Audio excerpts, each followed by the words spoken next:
सत सोही। जानने के लिए कृपया सुनिए जगत गुरु तत्वदर्शी संत रामपाल जी महाराज के अमृत वचन सर्व पवित्र धर्मों के पवित्र शास्त्रों के आधार पर। गुरु बिन काहु न पाया ज्ञाना, जो थोथा भूस छड़े मूड किसाना। अब जैसे धान निकाल लिए हो और पराल पड़ी हो और उस पराल ने कोई कूट रहा हो, क्या वो बुद्धिमान हो सकता है? तो ये जितने भी आज तक हमारे धर्मगुरु थे ये भूस कूटते थे और कणक का न पता नहीं था इसमें है कहां। तो कहने का भाव ये है कि परमात्मा ये कहते हैं गुरु बिन काहु न पाया ज्ञाना, गुरु बिन वेद पढ़े जो प्राणी समझे ना सार रहे ज्ञानी। श्री देवी भागवत पुराण और छठे स्कंद में 414 पृष्ठ पे व्यास जी बता रहे, कह रहे हैं कि राजन सतयुग के ब्राह्मण वेद के पूर्ण विद्वान होते थे और वो दुर्गा की पूजा करते थे। खाक विद्वान थे वेद के। वेद में है कि दुर्गा की पूजा का प्रावधान, या गीता में है कि दुर्गा की पूजा का प्रावधान? तो पुण्यात्माओं तो कहते हैं एक ना भूला दो ना भूली, भूली सब संसारी। दास गरीब या चूक धरोधर, ये सब जगह ही चूक थी, कमजोरी थी, कमी थी, इनको ज्ञान नहीं था। तो कहने का भाव ये है कि परमात्मा ने 600 वर्ष का पहले कहा था कि तीनों देव की जो भक्ति करते हैं उनका मोक्ष नहीं होगा। और गीता जी ने क्या कहा कि इन तीनों भगवान ब्रह्मा विष्णु महेश तक जिनकी बुद्धि सीमित होगी, इनका ज्ञान हरा जा चुका है, राक्षस स्वभाव को धारण किए हुए मनुष्यों में नीच दूषित कर्म करने वाले मूर्ख। जब तो भगवान को अच्छा बुरा कहा करते थे, अब बोलो ना वो धर्मगुरु। 10 साल हो गए दास ने ढिंढोरा पीट देना, 15 साल 20 साल हो गए।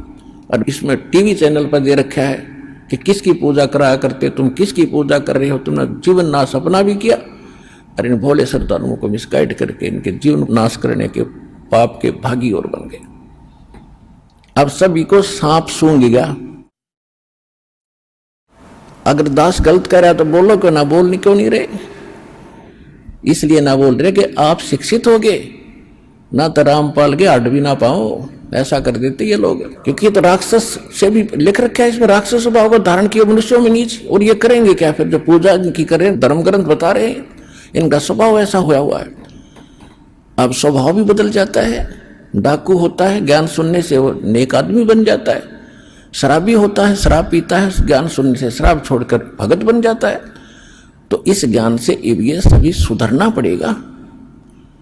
इन सभी धर्मगुरुओं को पता चल चुका है कि तुम्हारे पास खक नहीं, पर अब ये न्यो सोच रहे हैं कि अभी सब न पता नहीं चला है और निम बढ़ते जितने निम बहेगी। एक पंडित जी था, वो काशी विद्यापीठ पढ़कर आया था और किसी राजा ने कोई अनुष्ठान करने की बता दी, किसी ब्राह्मण ने, कि भी ऐसे ऐसे को धार्मिक अनुष्ठान कराओ। उसने वजीर की ड्यूटी लगा दी मंत्री की। मंत्री ने गांव में नगर में खोजा कि भी कोई विद्वान ब्राह्मण हो। एक ब्राह्मण का पता चला कि बहुत अच्छे विद्वान हैं, पढ़े लिखे हैं, और जिसने उस राजा को बताया था कि तू कम से कम 4-5 ब्राह्मणों से अनुष्ठान करवाना।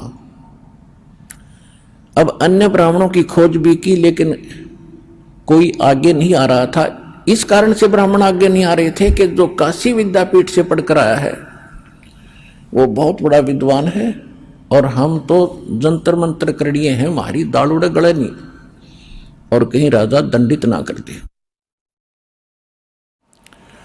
और राजा ने क्या कर रखा था कि प्रतिदिन जो अनुष्ठान के लिए आएगा ब्राह्मण, उसको प्रतिदिन 1 अशरफी यानी आज का 10 ग्राम सोना, यानी 35-30 हजार डेली के उसको दक्षिणा मिलेगी। जो काशी विद्यापीठ पढ़ कर आया था ब्राह्मण, उसको मिली असरफी और उसने फिर लाया खाने पीने का सामान, अपनी पत्नी के बढ़िया गहने गुणे बनवा दिए, कपड़े अच्छे लाया।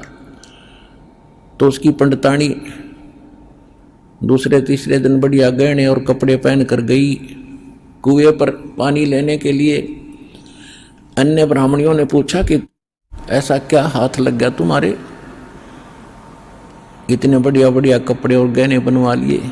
कि मेरा पति राजा के यहाँ मंत्र करने जाता है, अनुष्ठान करने जाता है, एक असरफी डेली देता है राजा। तो एक और ब्राह्मणी ने अपने पति से कहा कि आप भी जाया करो ऐसे ऐसे वहां पर, और राजा एक असरफी देता है, आप भी तो ब्राह्मण हो। वो कहने लगा कि मिश्राणी, वो तो काशी विद्यापीठ पढ़ कर आया है जो वहां अनुष्ठान कर रहा है, और मैं इतना पढ़ा लिखा नहीं हूं, मेरी उड़े बात बने नहीं। तो फिर वो लगी कहने के लगी कि तू वैसे तो इतनी पढ़ताई दिखाता है, अब जहां पर अच्छा माल मिलता है तू वहां नहीं जाता है। वो लगी लड़न। उसने सोचा देखी जा गया तो कड़े यहाँ भी होगी, ना जाऊंगा तो दिक्कत होगी। तो लेकर पोथी वो भी पहुंच गया मंत्री जी के पास कि मंत्री जी मैं भी ब्राह्मण हूं। कहा जाओ जी बैठ जाओ। वो जो पहले वाला विद्वान बैठा था थोड़ी दूरी पर उसका आसन लगा दिया। अब वो पहले वाला तो अपनी संस्कृत जो उसने याद कर रखी थी वो बोल रहा था भूर्भुवः स्वः तत्सवितुर्स्वः। और वो दूसरा नौका जो यूं जो यूं कहे वही स्वाहा, मन मन मन जो यूं कहे वही स्वाहा। फिर ऐसे वो दूसरी वाला भी पैसे लेकर गया असरफी, उसकी पत्नी ने भी खूब अपने कपड़े उपड़े सिमाए बढ़िया। तो तीसरी ब्राह्मणी को पता चला, उसने भी अपने पति को श्रृंगार दिया, वो भी चला गया।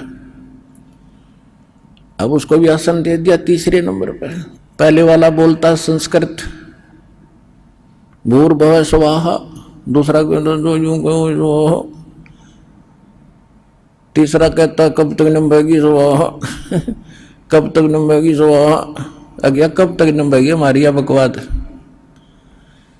फिर चौथा भी पहुंच गया, चौथे का चौथे नंबर पर लगा दिया।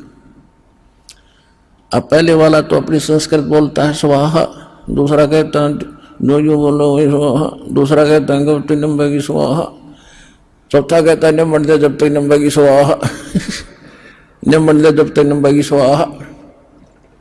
अकपोल पाटे जब तक पिटाएंगे पर इतने तक मिलन दे जो मिल रहा है।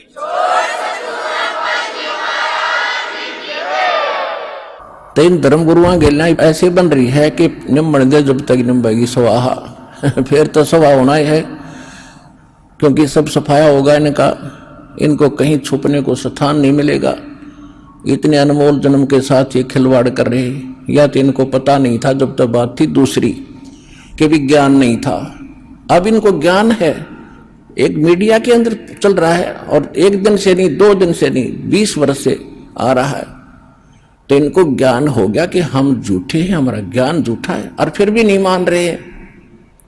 उसके लिए परमात्मा कहते जानबूझ साची तजय करे झूठ तने, और ताकि संगत है प्रभु सोपन में भी ना दे। चलो गलती किस पे ना बनी, पता नहीं किन किन पे गलतियां, और जो सुधार लेता है फिर संभल जाता है, वो तो इंसान होता है। जितने भी भक्त हैं और जितने भी वर्तमान के गुरु हैं, ये सभी पुण्यात्मा हैं, परमात्मा के लिए लगे। अब जो गुरुओं की तो मजबूरी बन गई कि इज्जत का नाश होगा, और वो भगत भोले भाले हैं, उन्होंने सोच रखा है गुरु कंप्लीट है, वो वहां मार खा रहे। तो कंप्लीट और इनकम्प्लीट का निर्णय भगत नहीं स्वयं कर सकते। किसी डॉक्टर की औषधि को डॉक्टर ही बता सकता है, प्रमाणित कर रहा है कि इसमें ये साल्ट होना चाहिए था इस रोग के लिए, ये देखो यहाँ लिखा है, और ये साल्ट नहीं है तो ये औषधि गलत है। तो दास वही कर रहा है कि मोक्ष मार्ग के लिए इन मंत्रों की आवश्यकता है। ये हमारे ग्रंथों में लिखे, सूक्ष्म वेद में लिखे, और हमारे जो मोक्ष प्राप्त जो संत हुए हैं उन्होंने यही फार्मूले अपनाए थे। इसके अतिरिक्त जो भी आप प्रयोग कर रहे हो, भक्ति कर रहे हो, वो व्यर्थ है, उसको त्याग दो। इतनी सी बात है। परमात्मा क्या कहा करते थे कि सत साधना कर ले प्राणी, और तू यहाँ 2 दिन के लिए आया